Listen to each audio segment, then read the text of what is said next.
She is the first Asian, Latina, and the first member of the LGBT community to serve on the Washington Supreme Court. She has been in such high demand, traveling across the state this year, connecting and marching with rural and urban communities, and even visiting with President Obama and the First Lady last month. Justice Yu, Columbia Legal Services is grateful for your time and so pleased to be launching our first session during this trailblazing year for you.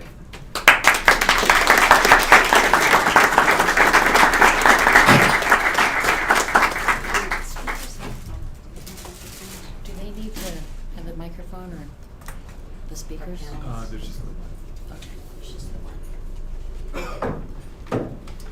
Okay, as we get started here this afternoon, let me just take a minute to just acknowledge a couple of people that I saw in the audience. And the reason why, and I want to say everybody's important, so it's not a matter of somebody's more important than others, but I wanted to acknowledge some folks who are going to be, frankly, key decision makers in all of this as we go forward. And so there are two judges here, Judge Laurie K. Smith, Judge Veronica Golan. I want to thank you for being here because judges play such a critical role in, frankly, the imposition of LFOs. So the fact that you're here is important in terms of listening.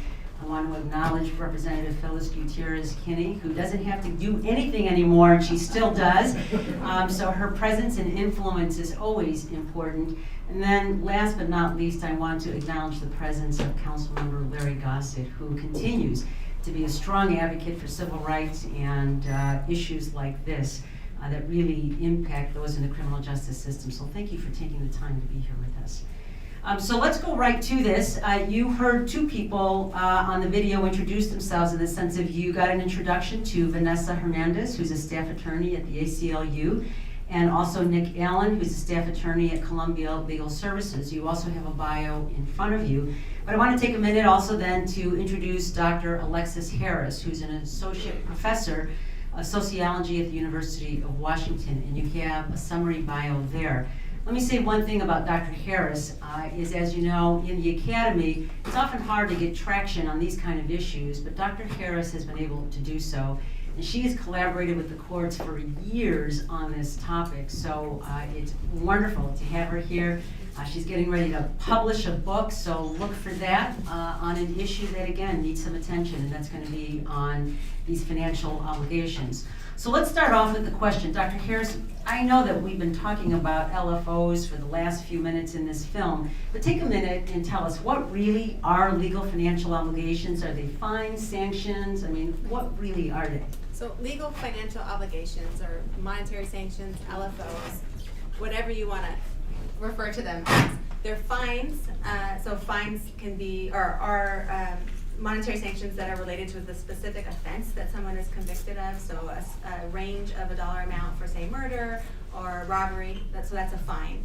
Then there's also user fees or court costs that can be imposed to people. So a general set of a usual amount in Washington State is $200 imposed to the person for the court costs, but they can also be jury fees. So if a person opts to have a jury trial, they can be charged a certain amount for a 6-person jury versus a 12-person jury. So there's the fines, and there's the court costs, and there's collections charges. In Washington State, the clerks can impose up to $100 a year per open account to someone. There's interest. There's 12% interest that accrues, as Valerie noted in the film. So there are a whole host, and then there's also restitution. So directly related to the offense that a person causes or is convicted of. So if they stole a car, or if they caused someone to go to the hospital, there's a direct financial bills associated with that. So LFOs sort of comprise a host of monetary sanctions related to the conviction.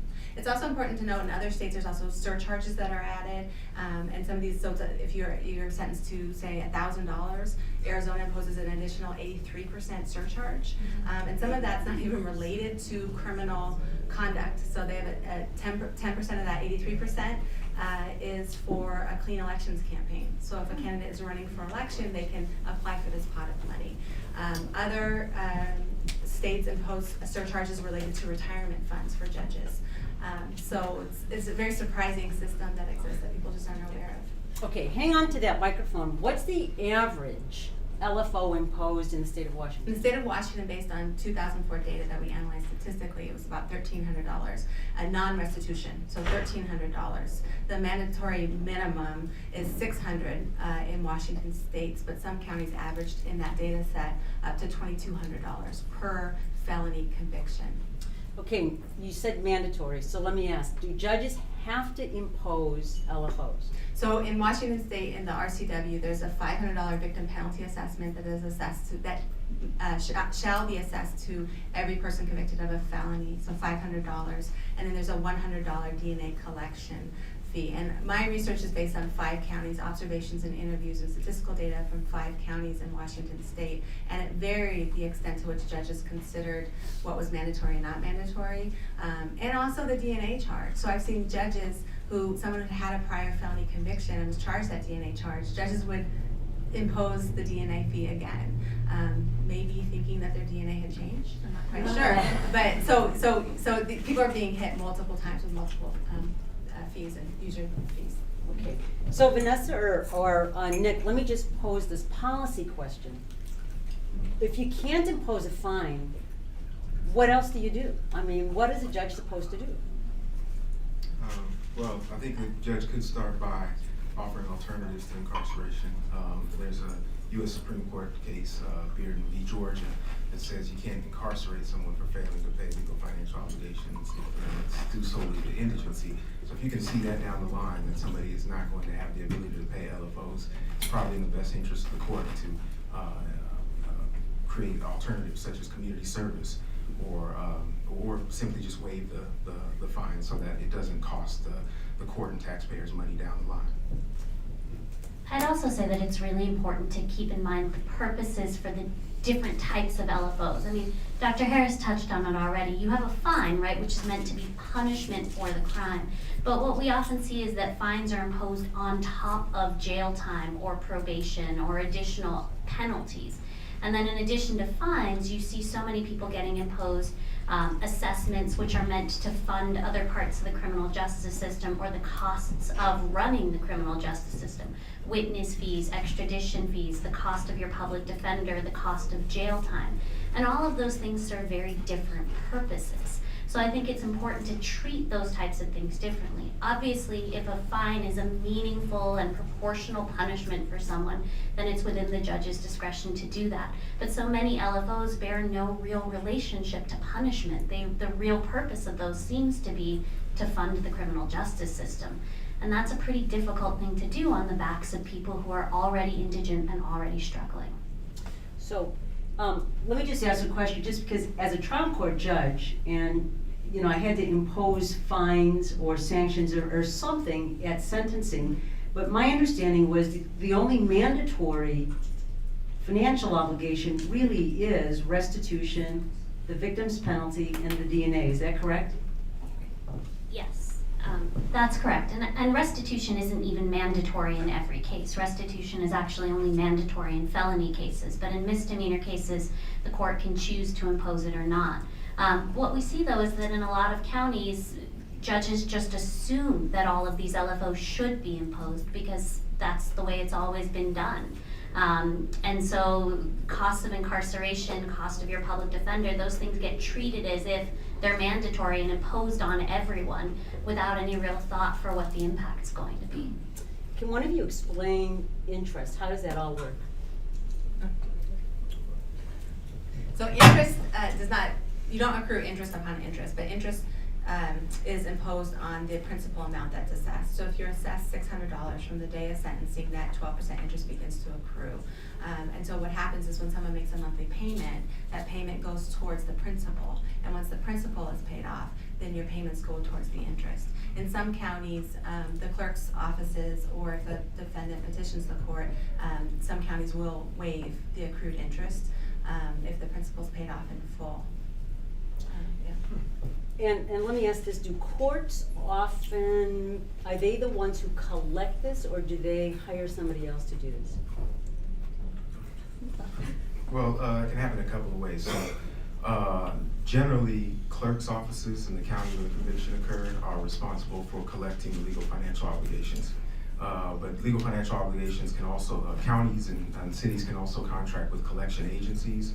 And so once it's turned over to a collection agency, then the collection agency would be responsible for collection of the payment, although the court still retains jurisdiction over the debt. It's really interesting because the clerks can pull private collections out. And so I've seen in certain jurisdictions, where clerks will feel like they're doing a defendant a favor literally in interviews with clerks, if they feel like the defendant is behaving responsibly and trying to make regular payments. I had one clerk pull up the screen with the private collections agency, and they, for every defendant, will keep running notes on what the defendant said to the collections officer that called them, and if the defendant used foul language or if there's a note about the defendant being rude, then the clerk told me that they will not pull that out of collections. And it's more punitive when it's in private collections because they can add, I can't remember, it's up to 40% or 50% in addition to the LFO.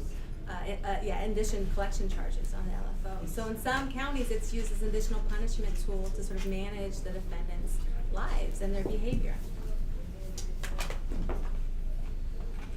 And I'm not gonna make any assumptions about how people, the level of understanding here. So I'm gonna just ask a couple of more questions to make sure that we all have the same information. So a financial obligation or fine or sanction is imposed at sentencing. A person does their time in jail or in prison. They get out. When does payment begin? When do you have to start paying? That's the first question. And the second is, how do you end up back in jail or prison? Help me understand that, because if you've already done your time and all you have is financial obligations, how is it triggered again that, like in the film, how does she end up back in jail or prison? This one's on. Payment really starts from the day you're sentenced. Your obligation is due immediately. And if a person is in jail or in prison, any money that they have while in jail or prison, if their family deposits money so they can get things from commissary or make phone calls, that money can be garnished, can be taken by the state up to 25% of their account to pay their legal financial obligations. And then once a person is released from supervision, if they're on DOC supervision, then the Department of Corrections will set a monthly payment plan and collect it from them. And if they're not on DOC supervision, then either the county court or the clerk collects it. For all types of convictions, paying your legal financial obligations is a condition of your sentence. And failing to make a payment as set by the court, if they tell you $50 a month, you don't pay $50 a month, that's considered a violation of the sentence, and the court can issue a warrant for your arrest and can reincarcerate you, can send you to jail if the court finds that your failure to pay is willful. Now, what willful failure to pay means, the courts have said, well, that means that you have the ability to pay and you're just refusing to do it, right? You have $300 in your pocket and you're saying, nah, I'm not going to give it to you. But what we see is that that's not really the inquiry that happens in a lot of places. In a lot of places, it's, well, you didn't pay and you haven't paid for 3 months, so clearly you should have paid, and I'm going to send you to jail for, in superior courts, it's up to 90 days per violation, and in district and municipal courts, it's at the rate of $25 a day is the sort of minimum floor that you sit your fines out in jail until, if you owe $1,000, then you spend that divided by 25. I can't do that math in my head right now. 40 days in jail until your obligation is cleared. Wait. I can add a little bit to that. So the notion of willful is key to how people are incarcerated, and the ways in which the judges that I've observed in courts and prosecutors assess it varies dramatically across the state in Washington. But literally, I've seen a prosecutor tell a defendant, a homeless defendant, unemployed, go stand by the side of the road with a cardboard sign and raise money that way. Literally. And this person was proud of the fact that he was telling people to do this. Prosecutors will ask, or judges even in court, ask the defendant how much he smoked a day, how many packs a month, and calculated that amount of money. Ask women if they got their nails done, how much they spend on that.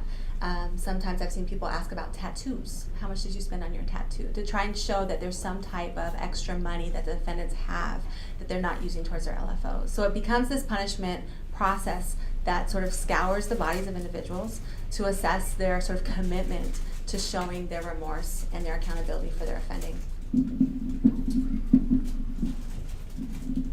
This may seem like a technical question, but at what point is a judge supposed to make a finding of being indigent? Is it at the imposition of the fine, or is it when they come back to explain why they haven't paid? Well, there should be an inquiry at a couple of points. There should be an inquiry at sentencing into the defendant's past, present, and future ability to pay. There's a United States Supreme Court case from the mid-'70s, Fuller v. Oregon, that says you can impose costs upon a person who's indigent at the time if later on there's a likelihood that they'll have the ability to pay those costs. But it also says that if there's no likely future ability to pay that, if the person's indigency is likely to continue forever, then you cannot impose those LFOs. What's happened in Washington State, however, is that there's pretty much a blanket policy that all indigent defendants are going to receive some kind of discretionary LFOs in addition to the mandatories. And so that decision has kind of been watered down in the sense of how the inquiry is conducted. Furthermore, you don't have to make any formal findings on the record about ability to pay. It just has to be taken into consideration. The court also has to conduct an inquiry into ability to pay before incarcerating a defendant for failing to pay his or her LFOs. And at that point, there has to be consideration also of current ability to pay. And if there is no current ability to pay the legal financial obligations, then it's not a willful violation and the person should not be incarcerated. But again, like Vanessa and Alexis have said, that's not occurring necessarily here in Washington State. Dr. Harris, you've done a lot of research in the state in terms of the imposition of LFOs, and I don't want to embarrass any particular county, court, or anything else, but tell us, where do you see the greatest violations and what stands out to you in terms of some findings? So I don't disclose my counties in the book because of IRB and the confidentiality statements for doing the interviews. I can say that we can look at the data. There's the annual reports that the King County's office produces. One of the persons in King County's office produces. King County is definitely on. I have this punishment continuum that I sort of draw out among the 5 counties, and King County assesses the lowest average amount at 600. But you can look in terms of the data. I can say this, and the highest average amount is Clark County. And Clark County definitely has they call it the unit, a regular collections unit, and this is documented. You can find documents related to this on the internet, where they're very aggressive in collections. You also have the Nason case that came out of Spokane County, where the prosecutor told a defendant who was being incarcerated under their auto jail policy that he should have been collecting soda pop cans, and that's documented in the Nason case to raise money towards his LFOs, and so that's why it was a willful non-payment. So that's kind of the spectrum I can describe. Okay, and the two of you represent agencies that just did a study. So why don't you just share a little bit about that?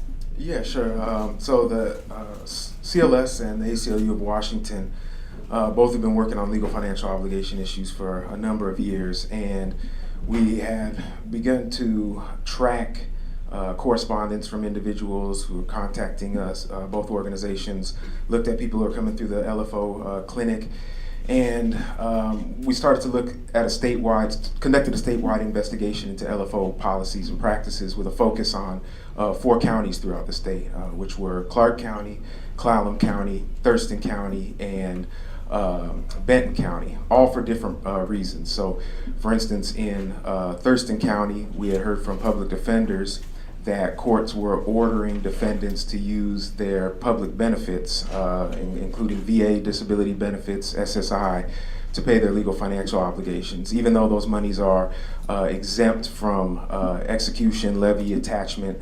They shouldn't be ordered for use of legal financial obligations. In Clark County, we looked at the large amount of discretionary legal financial obligations that were being imposed upon convicted defendants.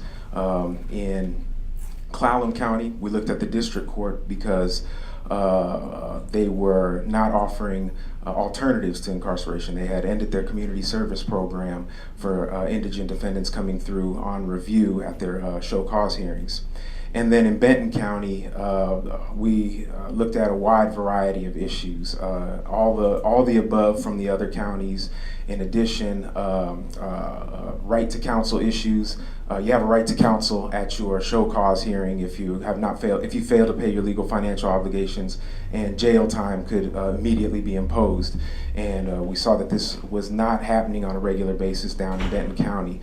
And so what we did was did records reviews. We interviewed people who have been incarcerated and were currently incarcerated for failing to pay legal financial obligations.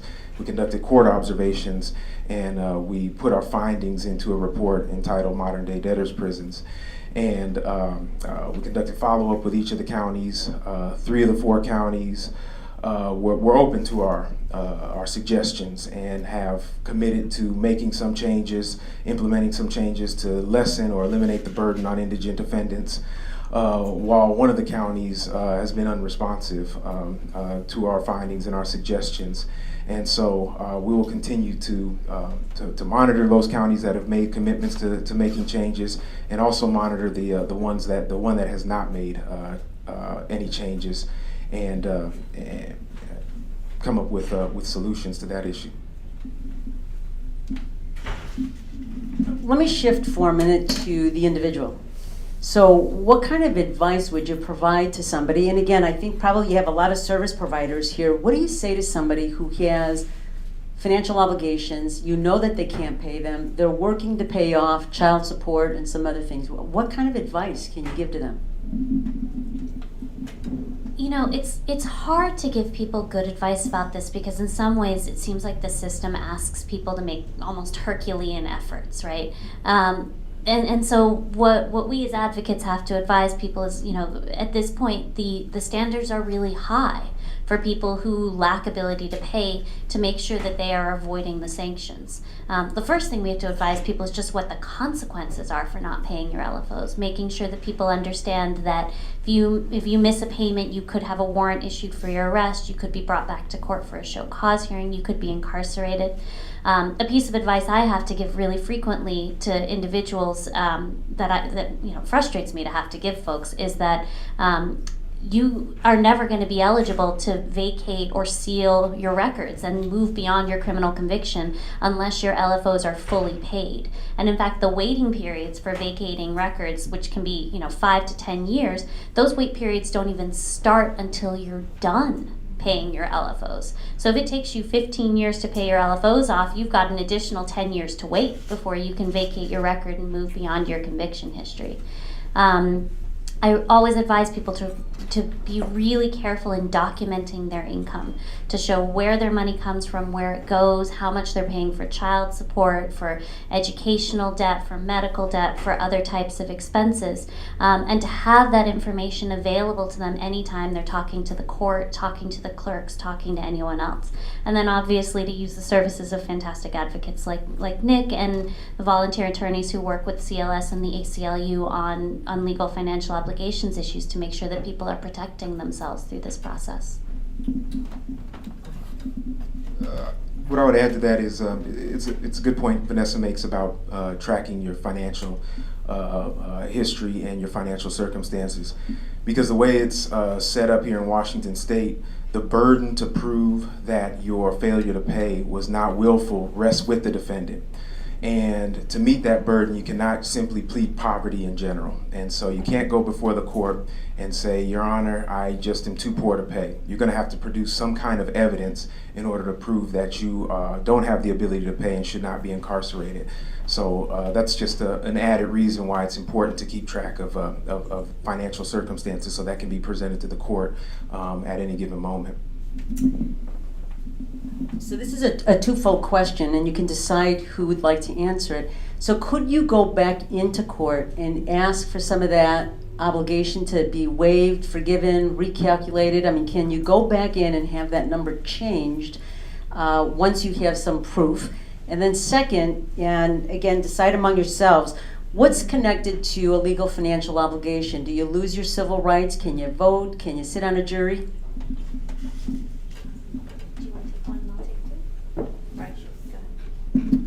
So when it comes to modification of legal financial obligations, there's a statute that allows a defendant to petition the court for relief from costs that have been imposed. So if discretionary costs, I should say. So if the court imposes, say, $800 in cost of defense at sentencing, I can later go back and petition the court by filing a motion and requesting that the court either reduce or eliminate that cost.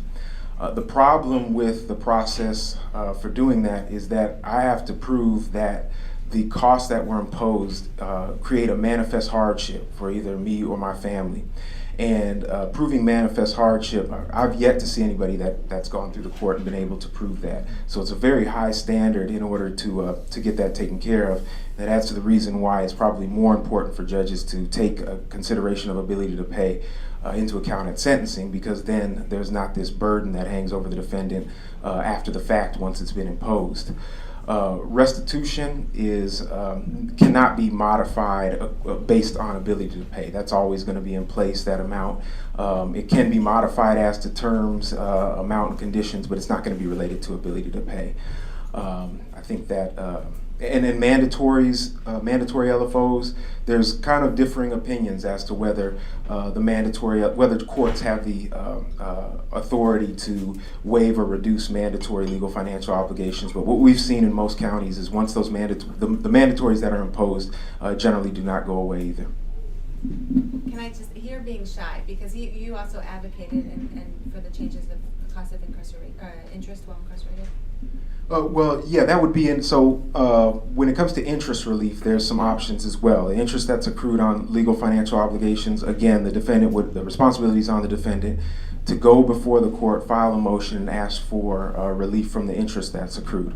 And it's broken down into relief on non-restitution obligations and relief on restitution obligations. In order to get relief on non-restitution obligations, you have to show the court that you've either made at least 15 payments within an 18-month period on your LFOs, or that you've paid them off, the principal amount off in full. At that point, the court has the authority to either reduce or completely waive the interest that's accrued. But for restitution interest, the only way to get that reduced is by first paying off the principal in full. And in terms of what rights you lose, right, for non-payment of LFOs, it's only been since 2009 in Washington, and after, I think, what was a 10-year campaign by the ACLU and other advocates, that you have regained the right to vote in Washington, even if you haven't paid your LFOs. It used to be that your right to vote could not be restored until your LFOs were paid in full. You still don't have the right to sit on a jury until your LFOs are paid in full if you've had a felony conviction, because you cannot sit on a jury unless you have a certificate of discharge. The other thing, and I forgot to mention this earlier about the right to vote, is that your right to vote is only provisionally restored.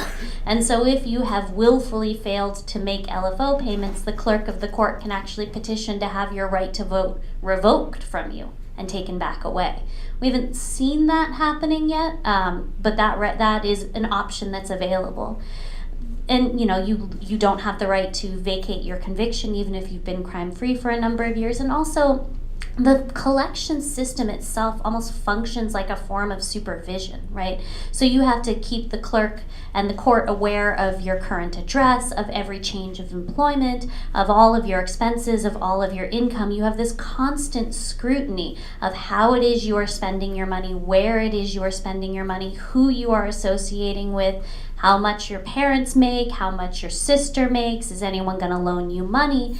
That constant tie to the criminal justice system for a lot of folks just makes them feel completely trapped. It is more onerous in some ways than being on probation, and for people who are in poverty, that form of supervision is a lifelong form. I mean, many of the clients we speak with and we help, they're not going to be able to pay off their LFOs. If you have $15,000 in LFOs collecting 12% interest and you make minimum wage, that's not money you're ever going to be able to pay back. So you will, for the rest of your life, have to justify every dollar you spend to the court. So Vanessa, I think you were the one who mentioned that once it's imposed, that's when it's due. Yes. All right, so let's just assume that somebody had an LFO imposed and they now have a prison sentence. So off they go to prison. The majority of people do some work while in the prison system. So explain to us, how does that work? Is somebody then paid and then they pay their financial obligations? What about the other obligations that they have? And that is, again, child support. My understanding is if they want anything in the prison system, you have to pay for it in terms of use of the internet, phone calls. How does that all work? Yeah, so, if people are lucky enough to get jobs in prison, the first thing is that they don't pay a whole lot, right? But if people have money in their inmate accounts, any money you make in prison, or any money that your family or any friends deposit into you in prison gets put into an inmate account. DOC has the authority to take money out of that account to pay your LFOs and to pay child support and to pay other outstanding obligations. There's a cap on how much can be taken out of there, but it's a pretty significant amount. It's up to 25% for LFOs, and then additional monies on top of that. And the thing that most people don't realize is that being in prison is astronomically expensive for people, right? I mean, the cost of making phone calls in prison is just outrageous. Prisoners get charged the cost of their medical care. They get co-pays for doctor visits while they're in prison. People are charged for the cost of additional food, toiletries, and any necessities they have beyond the basic cot they're given and the basic clothing they're given. You don't even get soap in prison in some instances, so you have to pay for your own soap. And all of that costs a lot more in prison than it does on the outside. And so people are just sort of getting piled on and hit. The more money there is in LFOs, the less people are going to be able to meet their own necessities while they are in prison. And the more and more those LFOs are going to accrue while people are unable to make enough money to pay for it. I can just add, I interviewed a young man, when he was 24, he was on work release, post-prison education program.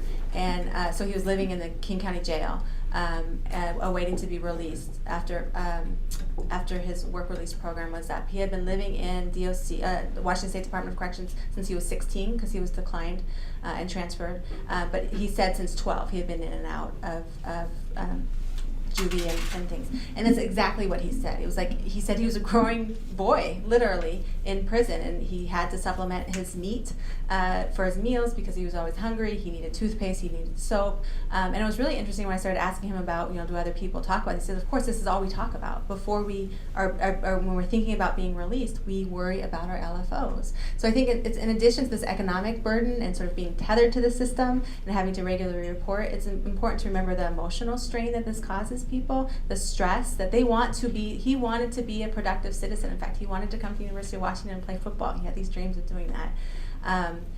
But he didn't see any way out of paying for educational credentials, supporting himself financially. It was really sad because he had these young childish dreams of being a football star, but yet he knew he was saddled with this debt. He had very low levels of education and understanding and reading ability. This is a system of punishment all around, and it might sound right. Yeah, we should impose the costs that they charge us as citizens on the backs of these people who caused the crimes, but it doesn't make sense in terms of rehabilitation. It doesn't make sense in terms of making our communities any safer. It doesn't make sense in terms of the criminal justice expenses that we're having to pay in order to recoup these expenses and put them in jail. Let me ask some larger policy questions, and I gave you a heads up that I was going to ask this question, and it's because I read in the New York Times, it was June 27th, I don't know if people saw it was entitled, "Orange is the New Green." And it sort of surprised me, and the reason why is I think many people in Washington State don't believe that our prison system engages in hiring private contractors, that we don't have private prisons or we don't do any of those kinds of things. And when I read this, because they used Washington as the center of the story in terms of hiring others to provide all these services in prison that just become really more of a burden. And I don't know if you want to comment on that, because then after this I'm going to take you to a higher policy level discussion. I think that the use of private contractors in prisons or private probation services or private diversion services, which we have in some parts of Washington, is a huge piling on of additional financial burdens on people, because of course those companies don't do this work out of sort of altruism, right? They are for-profit companies, and the way that they make their profit is generally by charging the people who are engaged in those programs. And I think that's symptomatic of this idea that we have in Washington and really nationwide, that we can have a criminal justice system but not have to pay for it, right? That we can have a criminal justice system but we can somehow do it on the cheap, and we can fund it off of the people who are involved in the criminal justice system.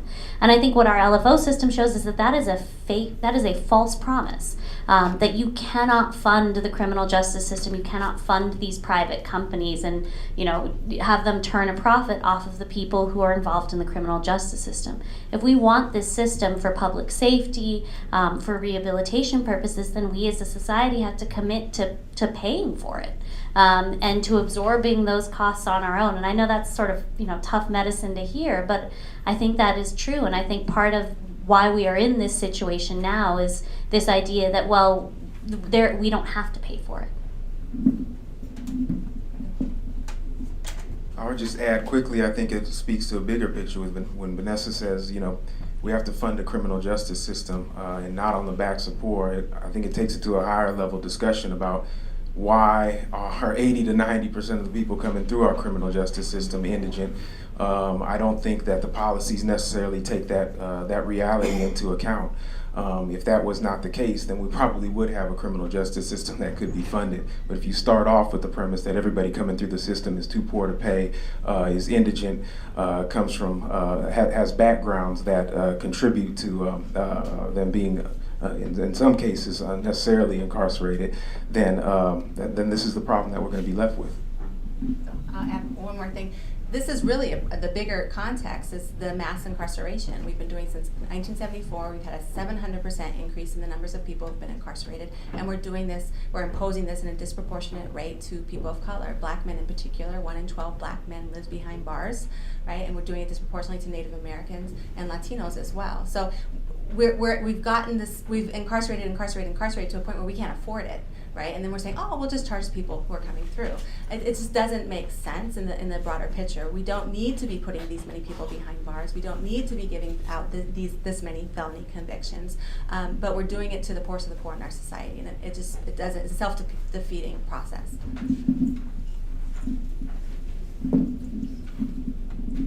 Okay, so I went off script on a lot of my questions to keep this dynamic. Let me give you a chance. If there was something that I did not ask you that you would like this audience to know about LFOs, and then after we have those comments, I'm going to come back to you and ask you some, again, larger policy questions about some alternatives. But let me give you a chance if there was something you want to say that I did not ask.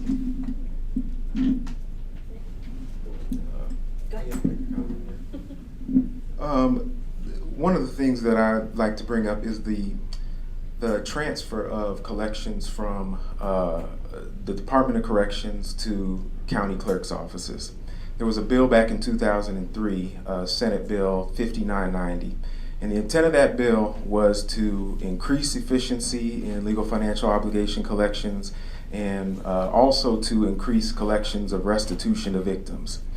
That being said, we have a clerk's collection fee that's in place in Washington State that allows clerks to charge $100 per year for people who owe LFOs, just for them to collect legal financial obligations. And not only is that fee charged each year on accounts of indigent defendants, but it's also collected before restitution is paid out. So number one, that intent goes away if you're paying out collection fees before you're paying out restitution. That means that victims owed restitution aren't getting money. Instead, especially if you're only making $5 to $10 payments a month, that money is going towards clerk's collection fees, and the underlying LFOs are never paid off. So it just creates this cycle of pay the clerk's office, see interest accrue, and your underlying LFOs are never paid off. The other thing is it talks about creating efficiencies, and I don't think that we see that in our LFO collection system nowadays. We could create a more efficient system by actually going after the people who do have the ability to pay. Instead, this wide net is cast, and so everybody is constantly monitored. Everybody is constantly forced to come before the court.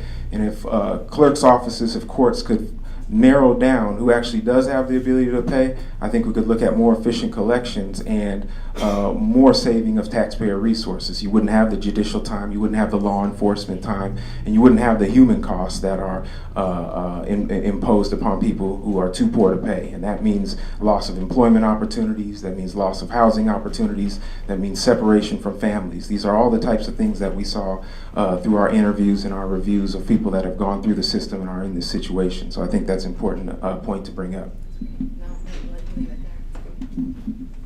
Okay, we've got about probably 3 minutes or so. What are the alternatives? I mean, we now have described what the problem is, and let me ask you, what do you think some alternatives are? Nick, you just started to talk about that, how things could be different. Systemically, what else needs to be changed? I think we all need to be a lot more careful at sentencing in terms of the LFOs that are imposed. And I mean this not just for judges, but also for the legislature, to resist the temptation to just keep adding in more and more and more LFOs that either must or can be imposed on people. I also think we need to think really hard about what the alternatives are to payment. Folks who advocate accountability is a great thing, but a person's ability to pay a certain amount of money isn't really a great measure of their willingness to take responsibility for their actions, right? It's a measure of their resources and really nothing else. So I think we need to think a lot more seriously about community restitution, about restorative justice practices, about other ways to allow people to pay their debt to society that aren't tied to their financial situations. I would say we need to abolish all non-restitution LFOs. I just don't see the purpose in doing it when the vast majority of people have and will continue to be poor that come into contact with the criminal justice system. I think that there's also a great deal of discretion. We tend to think that the law is black and white, and the justices, the judges, and the attorneys in this room know that it's not. There's a lot of discretion in how people are assessed, and the way that I've seen sort of even the Supreme Court cases being assessed and applied to people. There's too much discretion, and any type of monetary system imposed to people, I think, will leave room for abuses and the imposition of amounts of money that people can never pay off.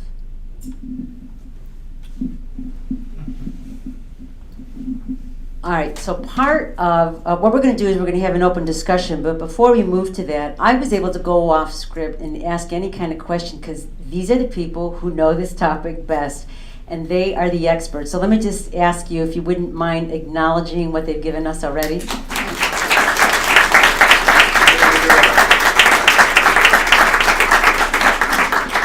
So let's open it up for some questions. Yes, and I'm going to ask those who have a question just to briefly introduce themselves as you pose the question. And let me ask if there is a portable mic or how you'd like to have this moved around.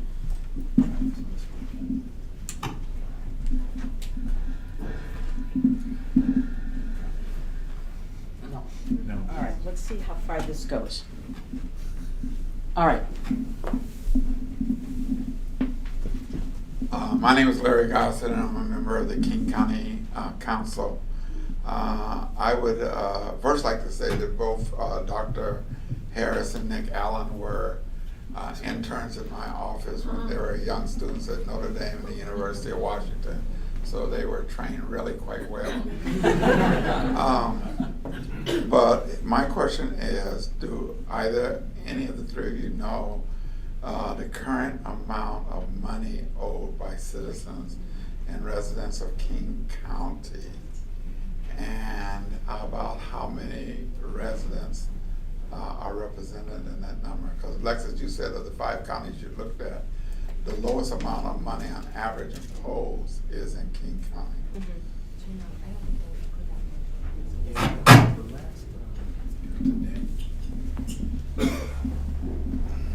Yeah, the last numbers that I can recall, in about 2006 or 7, total LFOs owed in King County was about $390 million or so.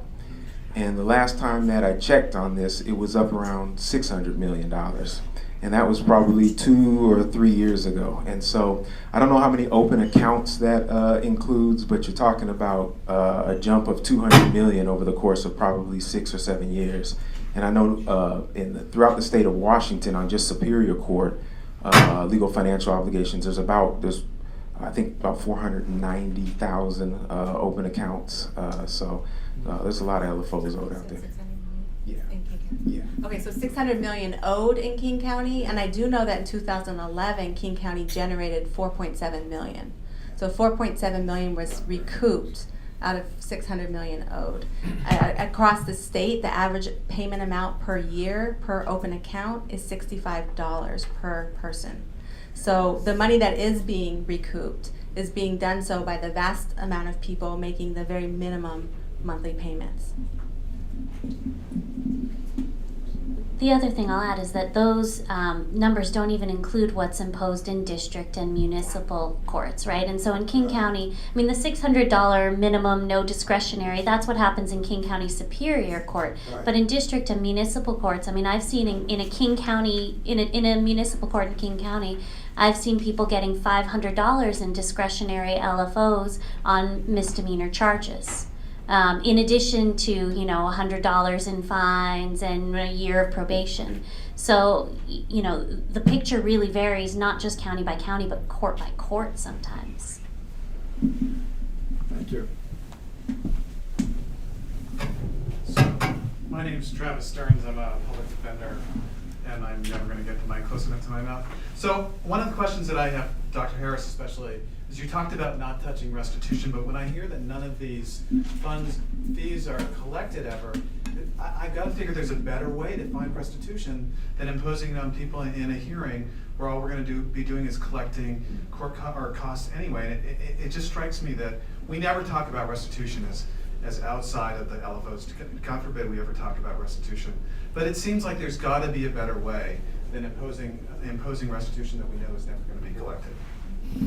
I think you're right. I think you caught me there. I chickened out on my implications because of the political pushback in talking about restitution. And I honestly don't know. I mean, I do think with what Nick said, if the collections costs being collected above before restitution costs are being collected, I think the other fines and fees that are being assessed sort of get in the way of restitution being paid as well. The emotional burden that people have, many people that I interviewed said, screw it. I'm not going to pay anything because I can't afford it and it never goes down. So I do think if we did remove the non-restitution based LFOs, that there would be more incentive for people to try and make payments. I honestly don't know, and I haven't thought too much about other ways to recoup restitution.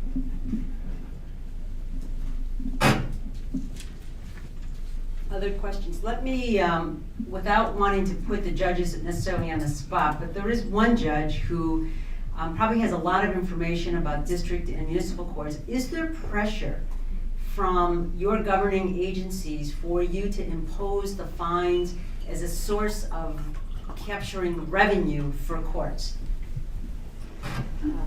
I'm Judge Veronica Alicia Galvan, Des Moines Municipal Court. And I think I'm going to answer that, it depends. It depends on the county, it depends on the judge, and it depends on the executive and legislative bodies that they work with. I know from my personal experience, one of the first things I told my legislative body is, I'm not here to generate revenue. I'm here to ensure that justice is accomplished.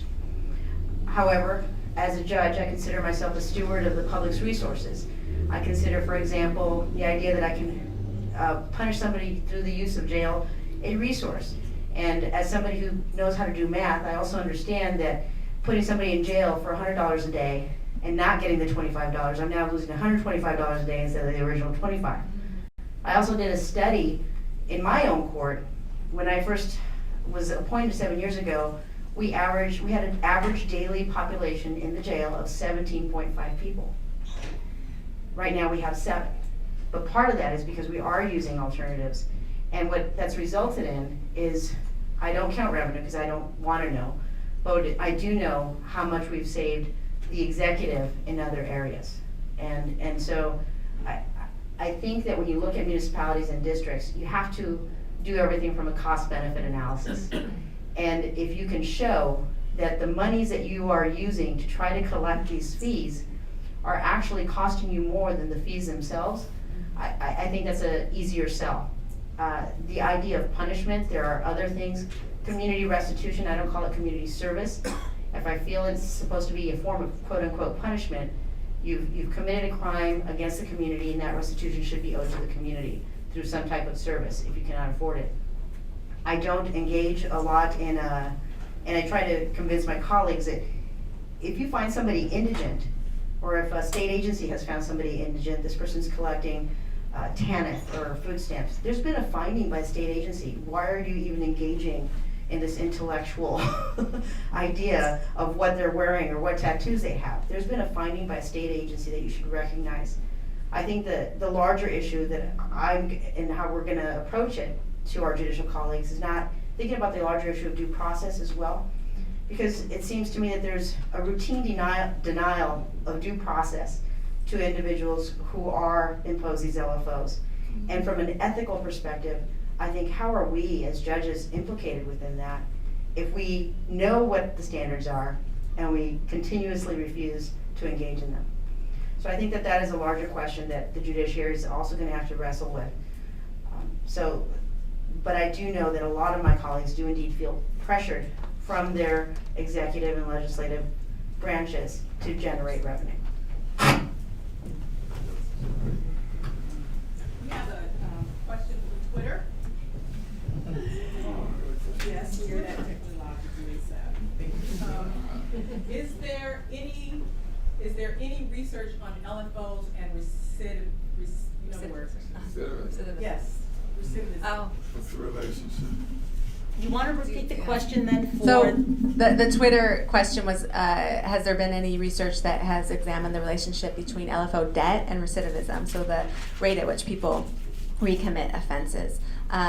From my understanding, there hasn't been any research that has looked at this. I sort of laugh because I've been trying to construct this with the data set that I have, and it's problematic, and I'm not sure if we can access another sample of data from some political and some other reasons.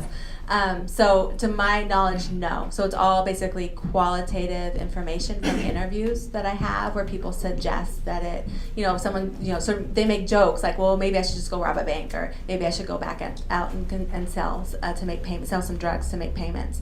But there's no statistical documentation of the relationship between the two thus far.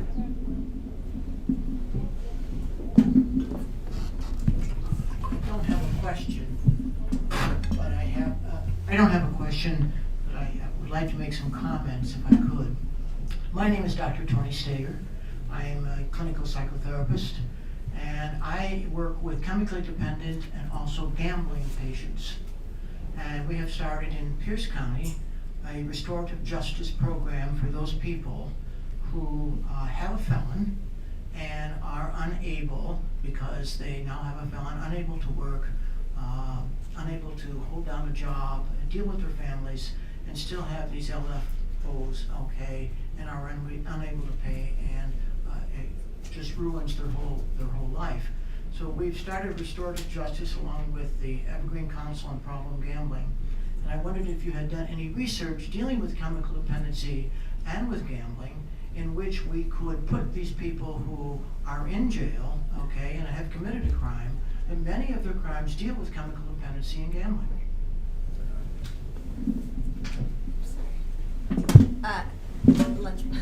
No, I haven't done any research on that, but it is a very important point to make that many of the people that come through the court, either their offenses are directly related or indirectly related to their chemical addiction, and you know, and people are being punished, right? Or disease. Well, right. People are being punished. They're going to jail. They're going to prison. They're doing community service. They're on community supervision. They're sentenced to drug and alcohol assessment, which they have to pay for when they get it in the community. So they're getting a whole host of punishments in addition to the financial. So I don't want that point to be lost, that these people are being convicted of crimes, and we need to figure out alternatives to monetary sanctions. I think that their plate is pretty full with punishment at this point. Well, you know, it's so interesting because I think many people, and including judges, we believe we have a system of justice that isn't built on pay-as-you-go. Mm-hmm. But this almost sounds like this is exactly, as you peel it away, it's a pay-as-you-go system. We know that that happens in civil, but now that as you peel this away, it's clearly something that we're doing in the criminal justice system on a regular basis, pay-as-you-go. Okay, I saw Councilmember Gossett, and then we'll go to Judge Milano. Thank you, Judge. About in 2002, I was able to travel to England to speak to a whole nation of criminal justice offenders, and I presented to them one fact. This is in response to the doctor's question. I said that in the United States of America, where 11% of the population is African American, or about 42 million people, and we compare that with Europe, where there's over 400 million people, and 20-some countries in the EU. I said in the United States of America, there's 2.3 million people in jail, and only 363,000 in all the jails of the EU put together. And then I added this is what shocked them. I said that there are more black men in prison, state and federal, in the United States of America for one crime, drugs, than there are in all of the jails put together in the EU. At that time, it was about 700,000 of the 2,300,000 people who were African American, and they were in jail for distributing or selling drugs. And right away, a couple of sheriffs grew up and said, why don't you just send more people to Europe, because we see drug use and mental illness as health problems, not criminal justice problems, and that could help solve a lot of your issues. And it looks like somebody in America is trying to bring back slavery with that many poor blacks in jail.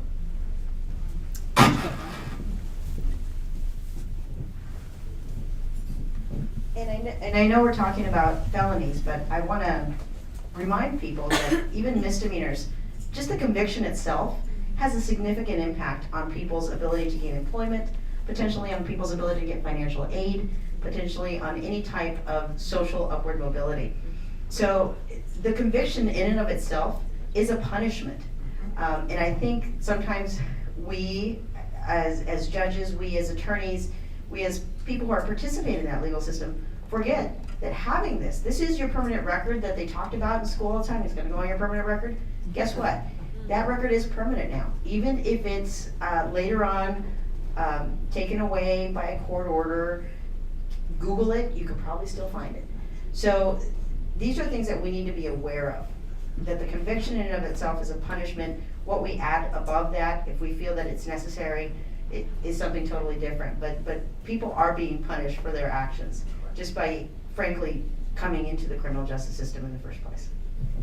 But I saw a hand up back here.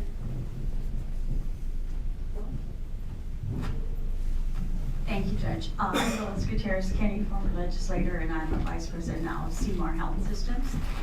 And it seems to me, we've addressed a lot of the problems here today, And I'm really interested in preventative. And what are we going to do to prevent some of this? To have somebody be able to go to school, get an education, and provide for the families instead of paying fines. This is worse than a student loan. Yeah. And, and we need to really do something about it in the state. And we need to look at our laws. We need to look at this payment. I'm not saying, maybe have a sliding scale. Somebody said those that can afford to pay. But also, how can we give credit where credit is due for things that they are doing to try to change their lives? And give credit and say, okay, you get these $200 off because you've done this, or you get this $300 off because you've done this. We have to look at that, but we have to take action. I'm going to jump in on that because I think that's an excellent point. And, we've already seen some small bits of movement on that. So credit where it's due. One of the counties that we contacted, we were very concerned that they were imposing all sorts of LFOs and that they had eliminated their community service program. And after we spoke with them, the community service program was in the process of being reinstated, but the court also implemented a new program to give people $2,000 of credit for completing an educational program, for completing a GED. So if you had fines and fees and you completed a GED, you could get credit against that. And I think that you could expand that notion, right? People who are paying their child support, then they get credit against their LFOs. People who are engaged in job training or treatment, or there are lots of alternatives available to allow people to creatively waive or reduce. But honestly, I think part of it starts with, let's not impose unreasonable burdens in the first place. Let me ask one question. Is there anybody here from a prosecutor's office? Okay. Travis. So Judge Galvan's statement really made me think of another thing, which is juvenile court. What happens to the juveniles? Do they also get these LFOs? Yes, juveniles get LFOs as well. They're different amounts and degrees, but juveniles get LFOs and juveniles get mandatory LFOs. The victim penalty assessment is mandatory in juvenile court. And juveniles can also be incarcerated for failure to pay LFOs. And once a juvenile is no longer under the jurisdiction of the juvenile court, the superior court and the county clerks collect juvenile LFOs just like they collect adult LFOs. During the course of our investigation, Nick and I spoke with a young man who had several juvenile convictions and a couple of adult convictions for being a minor in possession of alcohol, which I think is a crime most people have probably committed. He owed over $3,000 in legal financial obligations, and he spent 48 days in jail for non-payment of those LFOs, plus an additional $10 of punitive jail time for not showing up at hearings to explain the reasons why he hadn't paid his LFOs. And so that, those LFOs apply to juveniles, and, sealing your juvenile record, you can't access that remedy till you've paid your juvenile restitution. I'm working right now with a young man who owes over $5,000 in restitution on a juvenile case, can't get a job because he can't seal his juvenile record, because he can't pay his restitution. And it's really a vicious cycle that it impacts, young folks just as much. I was just going to add, on top of not only the juvenile being able to receive LFOs, the court can also impose the costs of defense, costs of supervision on the juvenile's parents or the juvenile's guardian. So those past costs are not just limited to the juvenile him or herself. Those can be passed along. And another burden, which is particularly relevant at the juvenile level, but also at the adult level, are the deferred prosecutions. So many times juveniles are the first time that they're brought to the court, and that if you sort of abide by the conditions of the court for that year, at the first contact, when the contact is made, then the conviction won't go on your record. Unless you've paid off all your fines and fees. So many of the minors who aren't able to pay off their LFOs, that conviction is going to go on their record. They can't take advantage of the deferred prosecution. And I've seen this happen a lot with adults too. So you see this sort of two-tiered system of justice. People with means can pay off their fines and fees. They can sort of completely detach themselves from the criminal justice system. They can take advantage of deferred prosecutions, right? But people without means can't do that, and they can build and build and build upon their record. Okay, we're gonna get ready to wind up here, and let me just first turn to the panelists, give you 30 seconds to make some final comments, final thoughts, before I wrap this up in a summary fashion. I think we need to have broader conversations about punishment. We need to have a lot of conversations, but a big conversation about punishment. What do we mean? What do we want? What do we expect of people who break our laws? Can we be realistic and treat certain things as a healthcare crisis? We don't need to bring as many people as we are into the criminal justice system. What does it mean to hold someone accountable, literally? Does it mean that they have to have the means to show that accountability? And if so, LFOs don't make sense. Yeah, well, we've kind of presented a pretty depressing picture here around legal financial obligations.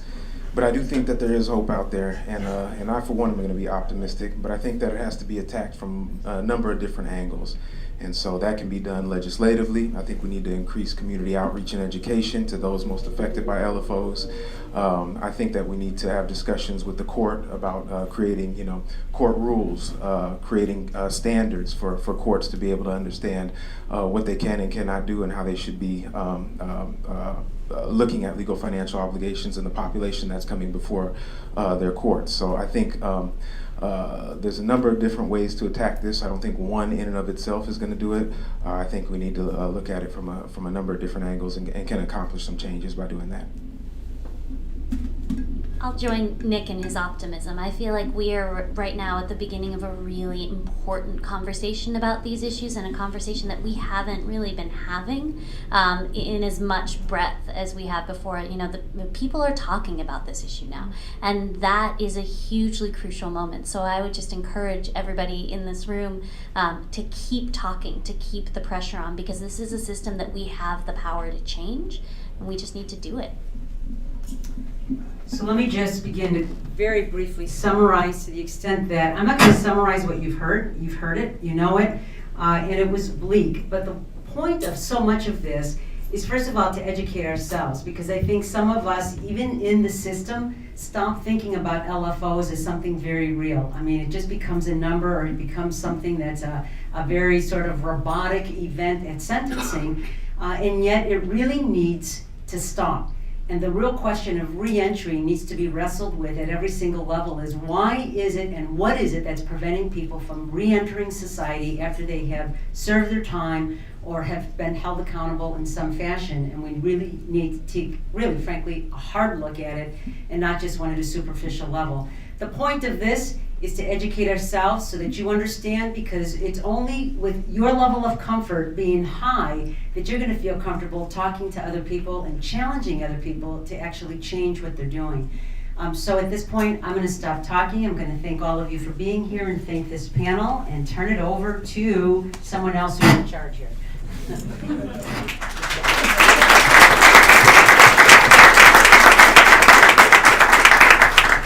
Thank you so much for being here. I hope that you got some good information, and that you were able to take some information and tools back with you to be able to go do your work and move and advance this conversation out in your own unique communities and organizations. This is our first of, again, as Aurora mentioned, of a 4-part series that we're doing, and this one was all about, obviously, LFOs, but there's more that we're going to do.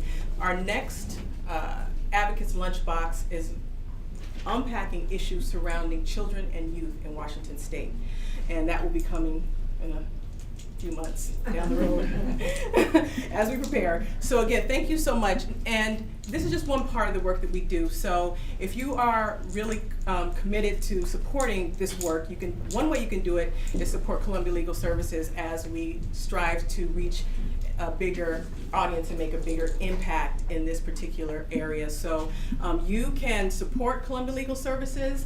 There is a lunchbox out there where you can make a donation. If you're watching this, if you're streaming it, all of the streaming people, hi.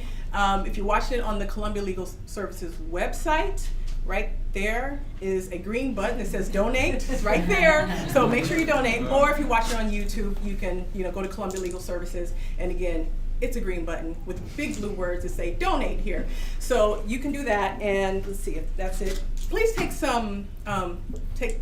a lunch home. Some people I see, there's a lot of empty, no boxes in front of you. So this is the Lunchbox, and we went to great extreme to provide these awesome lunches. So make sure that you grab one on your way out. And that's it. Thank you all so much, Justice Yu, Alexis, Vanessa, and Nick. And happy travels, be safe, and we'll see you next time. You're on our mailing list, so more information to come about our next Lunchbox. Thank you.